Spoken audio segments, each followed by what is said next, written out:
This is Rincon, South California. We're going surfing before we head off birding. It's pretty small today and the water's really cold. Got a full wetsuit on. This is gonna be cool though. Let's go birding.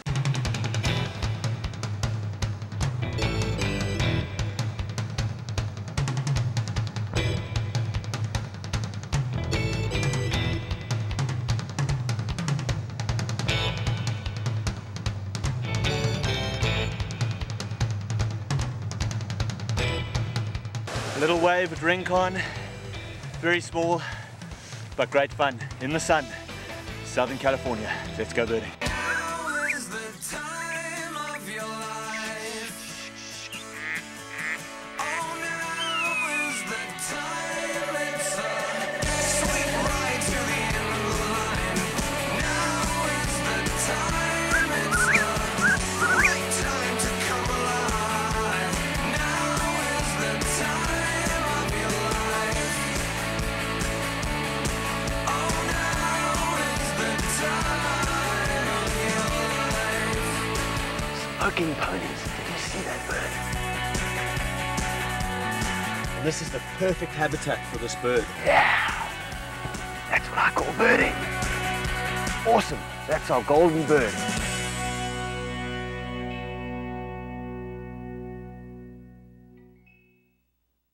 Get ready for the flight of the Condor.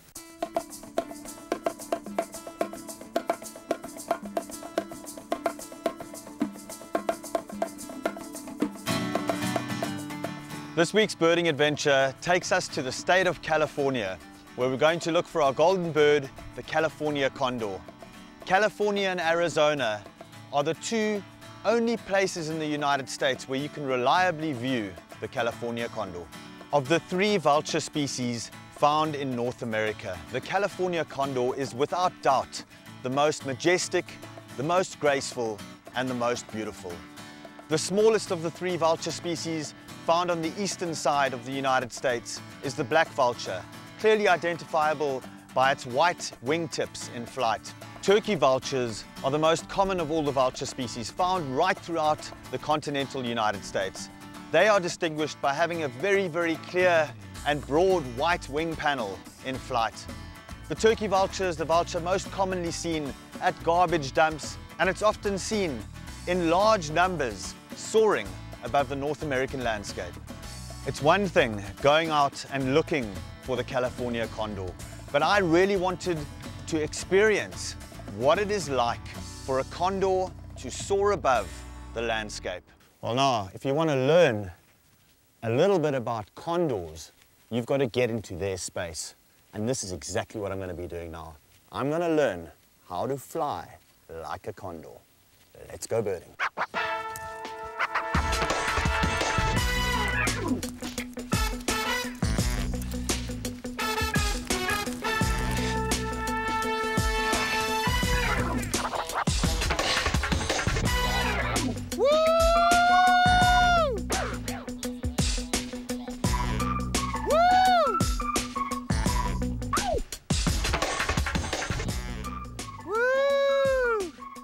This is what it's like to be a condor.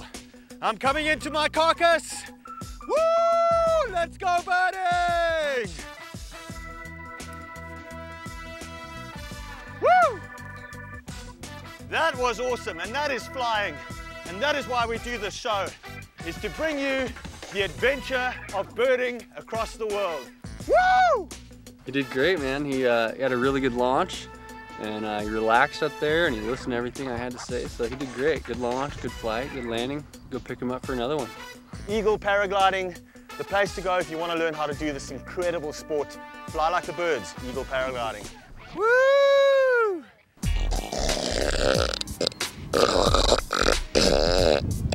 Historically, condors patrolled the skies right along the Pacific coastline. And we headed up to look at an elephant seal colony on the Pacific coast. The condors of California fed on the carcasses of marine mammals, mammals like elephant seals. Have a gander at these little pups, fighting, playing with each other. These pups are probably about 2 to 3 months old. Look at the size of them already. several hundred pounds. Elephant seals get their name from the proboscis on the males, big trunk-like protrudence, which is used to emit a really crazy sound when the males fight and engage in battle during the breeding season. Males can get 16 feet in length and up to 5,000 pounds. The largest elephant seal on record was 22 feet in length and over 10,000 pounds in weight. Aren't these guys just absolutely fantastic? Look at the size of them. It's incredible to think that in 1892, there were only 50 to 100 northern elephant seals left on the planet. Today, there are about 160,000 animals left thanks to the conservation that has been afforded them. Elephant seals are fascinating creatures. They can dive to depths of up to 5,000 feet under the ocean in search of skates, rays, sharks and squid. What a fantastic experience, sitting on a beach in Central California with elephant seals. These are northern elephant seals and it's the end of the breeding season. It's mid-March in Central California and most of the adult seals have made their way back out into the ocean, leaving these pups behind to fend for themselves and learn to get acquainted with the ocean.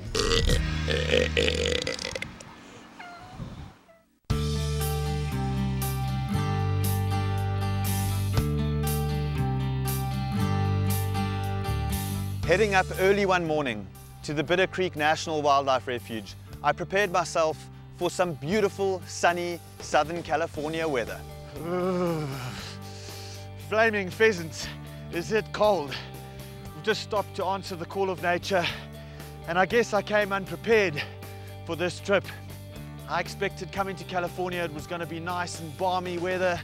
Let me tell you, it couldn't be further from the truth. It must be 30 degrees out here right now.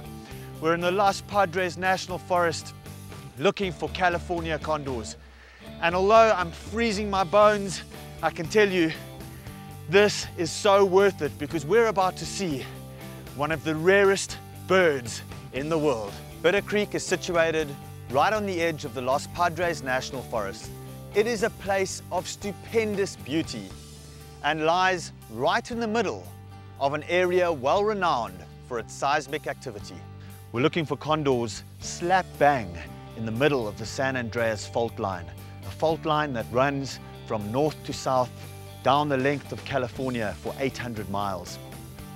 This area is somewhere where the experts say in the next 7 to 8 years there's going to be a major earthquake. Let's hope it's not going to be today. This fault line and these mountains is perfect habitat for condors. Condors require huge open spaces to look for mammalian carcasses, and they require big mountains. And these areas provide beautiful updrafts or thermals on which the condors can go out during the day to soar. There are basically two populations of reintroduced free-flying condors in California. A Central California population based up in the Big Sur area, and the population which we were looking for based in the Bitter Creek National Wildlife Refuge.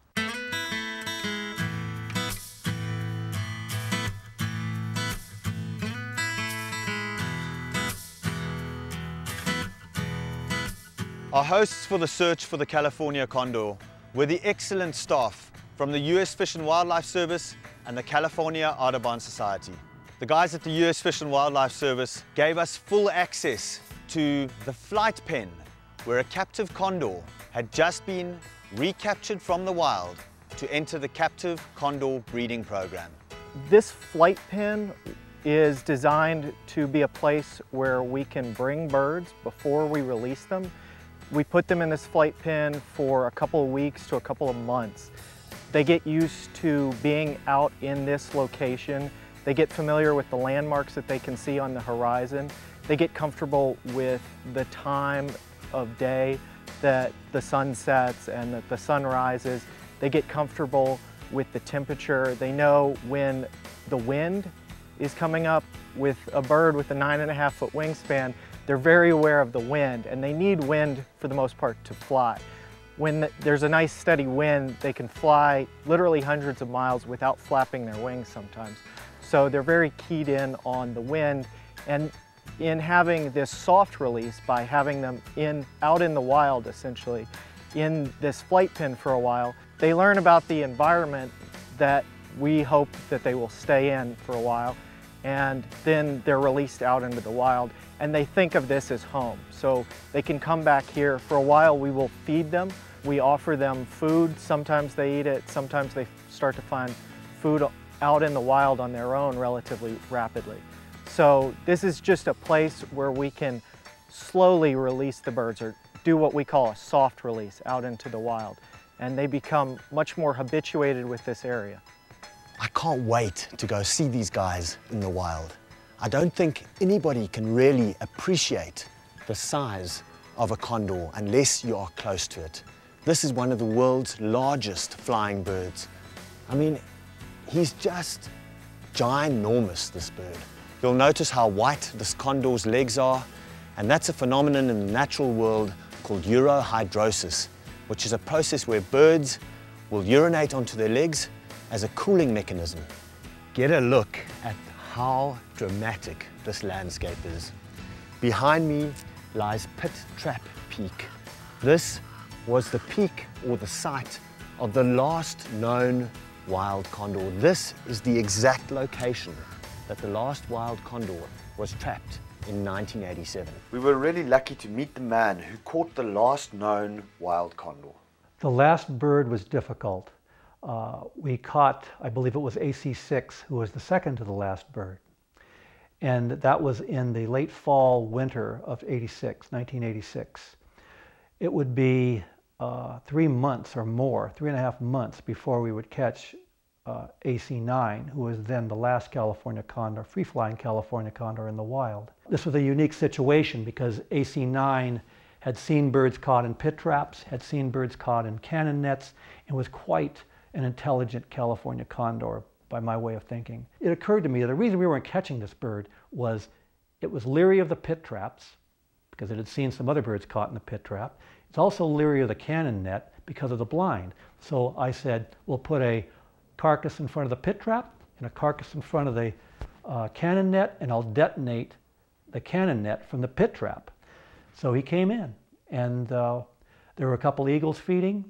He walked up to the cannon net carcass, and I knew he knew this wasn't something he should be doing. If you can imagine a bird with a neck like a condor, with its neck fully outstretched, knowing that there's something not good about this black and white carcass that it's had so many bad feelings about, eats a lot of them with no problems. Sometimes it gets caught. People stick needles in it and stick tags and transmitters and chase him all over the place. So he's really reluctant to touch this. His rear leg is in the back, fully outstretched like this, so he's going to hit that thing. He knows something's going to happen. And I detonate the net, and he goes flying for the edge as fast as his little legs could carry him. He got about 5 feet from the edge before I caught up with him. We had AC9 under the net. We all knew this was the last of its kind. It was a tremendous moment of relief because this was, I know I kind of imagine what it might be like to chase the Bismarck or something, but we were after this one last bird, and we needed to do it without injuring it or killing it. And you're firing 4 mortars over this bird, and things go wrong, accidents happen, and we did it right. Undoubtedly, it will be the highlight of my life. And I knew that when I was there, I knew it when I left, that there was going to be nothing else in life that would surpass that, and nothing has.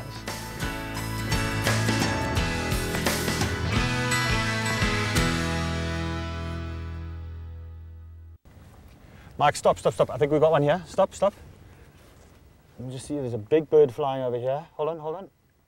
Yep, that's a condor. Come, guys. Oh, we've got him right here. The condor that we've located from the car has just landed at a carcass that's been left out by the US Fish and Wildlife Service.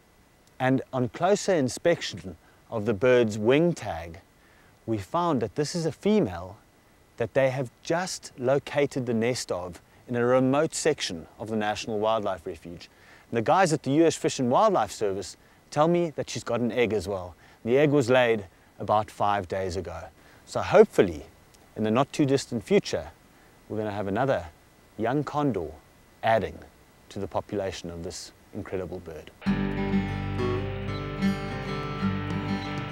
One would think that looking for condors with telemetry would be easy, but it was far from easy. We picked up the signal of 2 condors on the refuge and managed to get a look at one flying, but the other condor remained out of view for much of the day. We tracked this condor up and down the mountain, we walked everywhere, we just couldn't get a hold or get a fix on its position. We got to a stage where the telemetry signal was really strong, and we knew that the bird had come into roost for the evening. But finding the bird was going to be much harder than we could ever have dreamed of. The telemetry is important for the condor research because it allows the biologists to track the movements of the condors, to find out where they're going. They have a very wide-ranging territory, and we're able to follow them during the daylight hours. They all have small transmitters on their body, and we're able to pick up signals from those transmitters and find where they've gone. We're often able to find carcasses that they might have visited or roost sites that they might be using. And more recently, we've been finding nests through the telemetry. Our birds are getting old enough where they're starting to breed in the wild, and we're getting successful nests. I've pretty much been looking for a particular condor for most of the afternoon. We're at a roost site in a canyon over here. There's a lot of scrub oak here, pinyon juniper, and the birds like to roost on top of some of these tall trees. We haven't had any luck. We've been using the telemetry, and there's definitely a bird here. We just haven't been able to see it. That's what we've been looking for. There he is. That's definitely the bird, you guys. That's him. Juvenile. I think we've got him. We're going to have to get quite far down this very steep slope, make our way, weave our way between these pinyon juniper trees and try and get to this bird. Looks like he's at the top of a pinyon pine tree, which is really going to be good if we can get closer. Let's go, come on.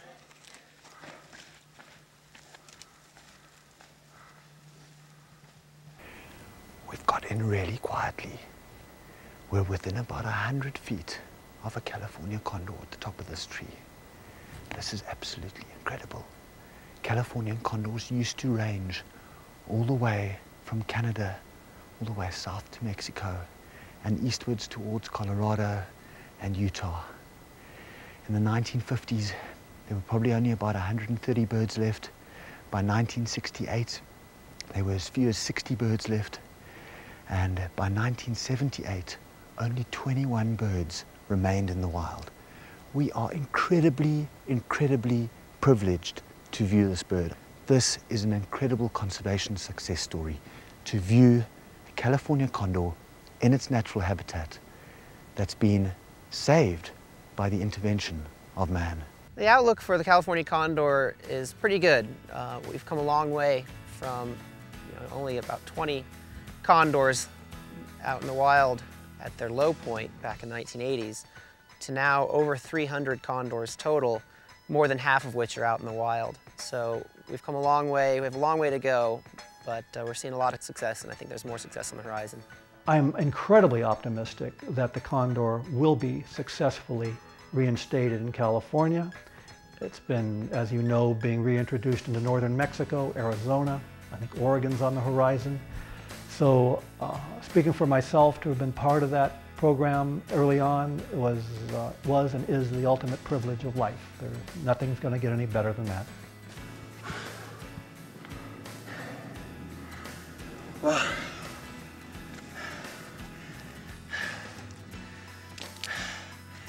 that was one of the steepest climbs I think I've ever had to do for a bird, but this was incredibly well worth it.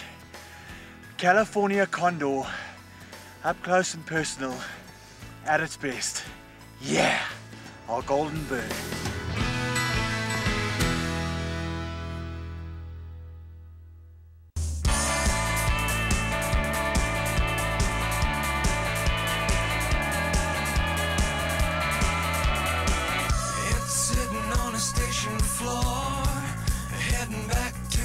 place you've never been before. And it's hard to be happy and you know it too.